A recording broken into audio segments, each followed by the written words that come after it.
Hey there, welcome back to the channel. Today I want to talk about the first 15 things that I decluttered as a minimalist. So a lot of people ask me, have I always been minimalist? Have I always been super organized? Well, I have been on the more organized side of things personality-wise, even as a kid.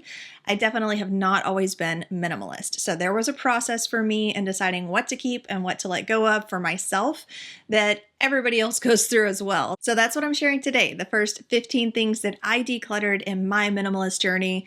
I did get this idea from the Edgy Minimalist. She shares the first 13 things that she decluttered as a minimalist, and I'll be sure to link her video down below. Now, if you are new here to this channel, my name is Danielle, and I chat all about holistic and clutter-free spaces. So if that's something you're into, be sure to click subscribe and turn on those notifications. I release new videos every Tuesday. So let's go ahead and dive in, shall we? One of the first things that went was gaudy decor items. And it's funny because at the time, I used to not think of them as being gaudy, but it was just kind of the way that I was brought up. If you had some extra fabrics or some unused scarves or, just little decorative pillows or items, then you can find somewhere to use them. And so there were a lot of things that would just get reused, a lot of colors that would get mixed and brought in. I remember when I was in college, I had a roommate, and I was talking about how bland their room looked because it was just super minimalist, not hardly anything in it. And his response was, "Your room is incredibly gaudy." And I was like, "My room is gaudy?" And I started looking at it, and yeah, there was purple scarves hanging across the bed and across the window and just, decorations and sequins. And anyway, it was a lot. One of the things that I really started to pretty quickly tone down was just the extra stuff and not feeling like I needed to use something just because it existed and just because I had it. The second thing I really remember focusing on with my decluttering was furniture.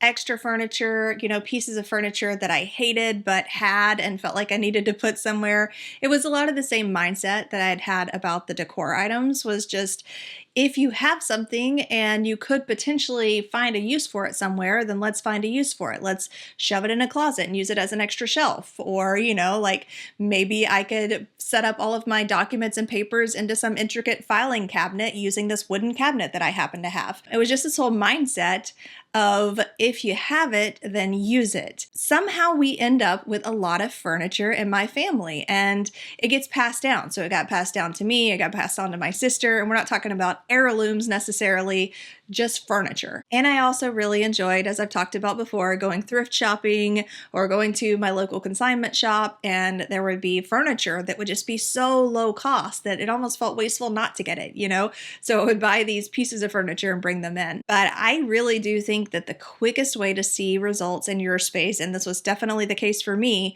is to get rid of the extra furniture, because that takes up so much more space than you could ever clear out just by decluttering books or papers or clothes or any other category.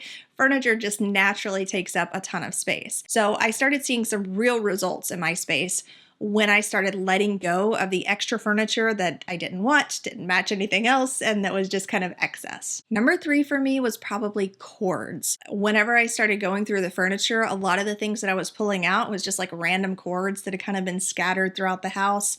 And I think that cords have always just been a naturally nesty, cluttered space. I remember going through the cords took me days because there were so many things that I didn't really know what it went with, didn't know if I needed it. And then there's this whole process, especially if it's something you haven't used in a while, of carrying it around and seeing if it fits in this thing and plugging it into, the old Nintendo. But it was definitely something that was needed. Number 4 was papers, and that came shortly after the cords.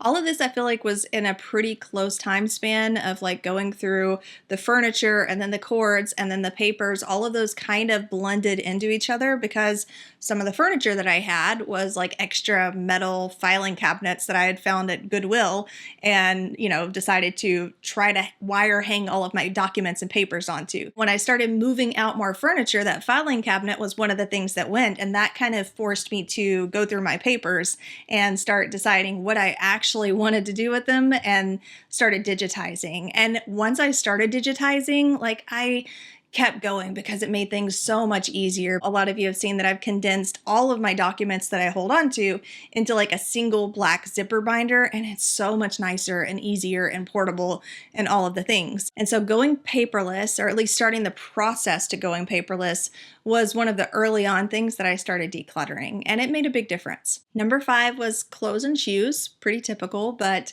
I was somebody who was constantly getting hand-me-downs, which I was really excited about when I was growing up. You know, I would get really excited. My aunt had great style. My grandma has always been a little bit of a fashionista. I held on to a lot of these clothes and shoes for years without wearing them. You know, honestly, my issue was never with fast fashion or with like having a shopping problem in that sense. It was more of the challenge of the hunt, I guess you could say. Even if the clothes were given to me, you know, digging through the bag and finding the gold, right? The things that I knew were name brand that I could hold on to and reuse. Or, you know, like going to the thrift shop or the consignment store and finding the really good deals and just coming home all excited because I had gotten all this stuff for like 20 bucks. So it was like a challenge to me. And so that meant that I ended up with quite a bit of clothes and quite a bit of shoes. And so that was one of the early on things that I started to kind of transition out of, and trying to get clear on who I was as a dresser, like the things that I actually wanted to wear, the styles that I was actually into, and really just narrowing that down. Number 6 would have to be art supplies. You may have heard me say this before, but when I first went to college, it was on an art scholarship. And so a lot of the classes that I would take would require different types of media, and it was expensive. With me being an artist at heart and still always thinking, well, maybe I'll create this and do this again sometime, I held on to that stuff. Actually, I stored it under my bed for a long time. You know, I'm always talking about don't store things under your bed, and now my bed has nothing under it. But for a long time, I had like big easels and, you know, like different types of large pads of paper, and all of my charcoals and art supplies and all that stuff was stored under my bed for years after college. Past college, into the time when I had kids, and I even moved with it whenever I left Texas. Going through that was kind of a hurdle for me, like being okay with letting that stuff go, letting other people take it, use it, and I haven't missed it. Number 7 was toys. We had probably more stuff in the kids' room than what we had in my room. Like they had more stuff than I had. And when I would actually go through the things, most of it, like 80% of it at least, was stuff that they didn't even use, they didn't care about. Some of the things were things that I liked and I held on to, hoping that they would grow into it or develop some kind of a liking for it. You know, I'll never forget the day that we bought my 2-year-old, who's now 16, my oldest, one of the Tickle Me Elmo things, and we bought her a Tigger that bounced around on its tail. I thought those things were just the coolest, like way cooler than just the little non-mobile things that she was playing with. But she was terrified. She wanted nothing to do with it. She would cry and like scream and run to the other side of the room. And I still held on to those thinking, well, maybe next year she'll be over it and want to play with it, you know? So there were things that it was on me that we still had them. And I had to make peace with letting those go to somebody else who might want to use them. So going through the toys, and especially the things that took up space in the room itself, like plastic standing structures or really big stuffed animals that kind of needed to live on the floor because they wouldn't fit in a toy box. All of those things. I would say number 8 is books. And it's funny because I don't have a problem at all with books now. I'll read something and I'll like immediately try to donate or offload it. But there was a period of time where I was really into reading. I had a Goodreads account. I would leave reviews and talk to other people about the books. And my goal was always to read 50 books per year. And most times I would achieve that. So I had quite a few books that I was collecting, especially the ones that were my favorites. And it's not necessarily that I really thought that I was going to read them again. I think it was just something about keeping the story and the characters nearby, like a memorabilia, you know, kind of remind me of the story that I had read or the characters that were in it. And then also, you know, a lot of what I was reading was YA novels, young adult.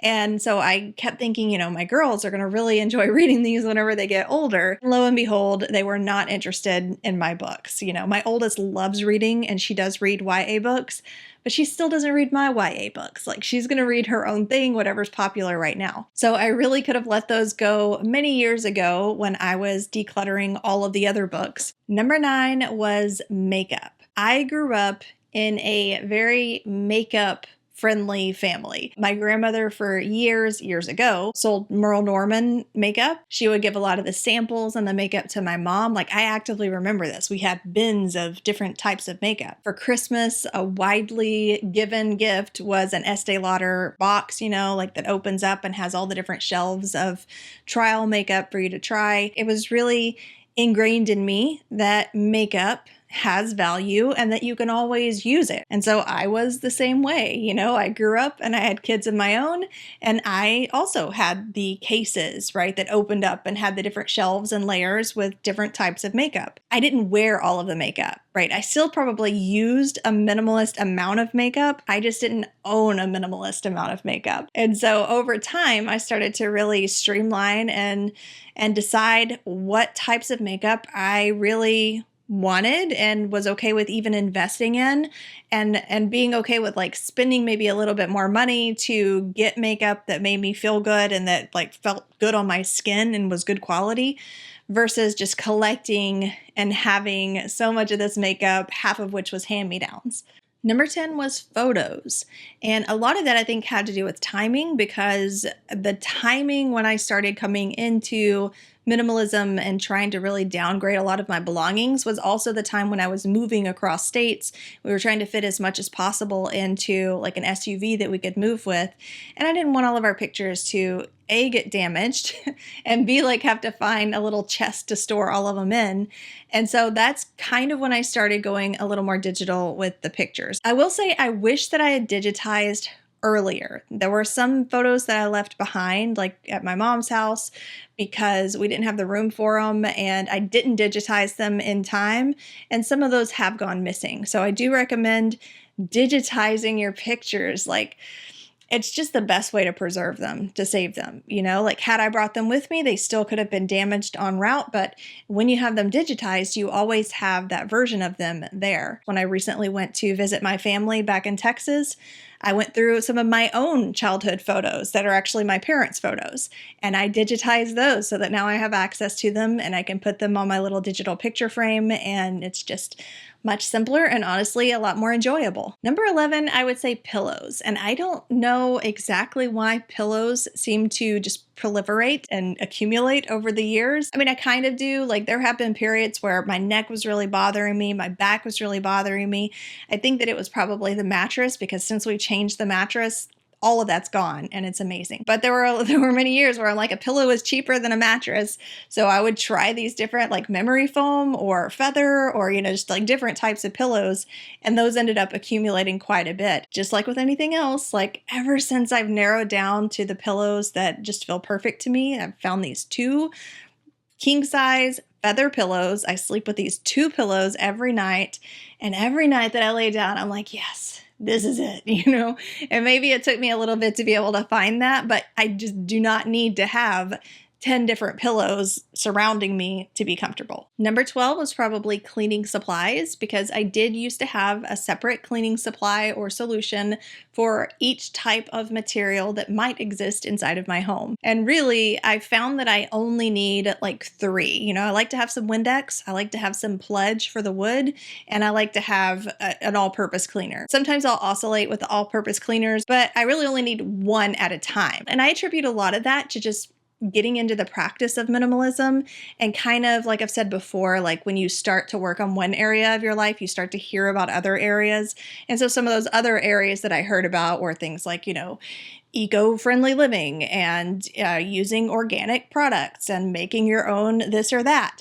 And I just kind of learned from watching that and seeing what so many other people were doing that I just didn't need a million different supplies to take care of my home. A lot of people were just using one, and I was like, wow, that's incredible. So I'm not down to the one yet. I wish I was, but I'm down to the 3, and I'm much happier with the 3. Number 13 was cookware. A lot of these things, again, were just had to do with the landscape that I was raised in, like it is for a lot of people. And I don't necessarily think that that was unusual for the time. Like, my parents weren't super cluttered and hoarders either, but I think that those values definitely trickled down. And it was like, if somebody's giving away a pan, even if it's a little bit scratched, as long as the thing heats up, I'm taking it. I've done a total 180 in that department. At this point, I would rather have 4 or 5 really high quality pots and pans that I'm not going to have to replace for years and years than to constantly be buying cheap Teflon pans and storing them and having to find the good one and like shuffling around noisy, heavy, messy stuff, right? Number 14 was office supplies. And it's funny because the more that I started actually working from home, like now I run a full business from home. All of my work that I do is from home. Even if it's like home related stuff, like everything is here. And I own way less office supplies than what I used to. And I think that, office supplies are just an easy collector's item.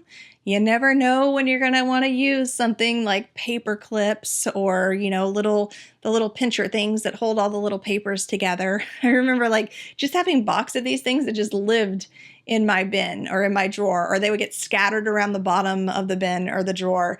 And clearly I was never using them, or they wouldn't have lasted me years and years and years. I started to minimize back when I first started this whole minimalism journey and deciding what office supplies I was actually using and coming to terms with the fact that having it doesn't make it valuable and having it doesn't make it useful. That was one area that I remember being a little bit tricky because it can be fun to collect office supplies if you don't stop and think about it. And number 15 for the closing is nail polish.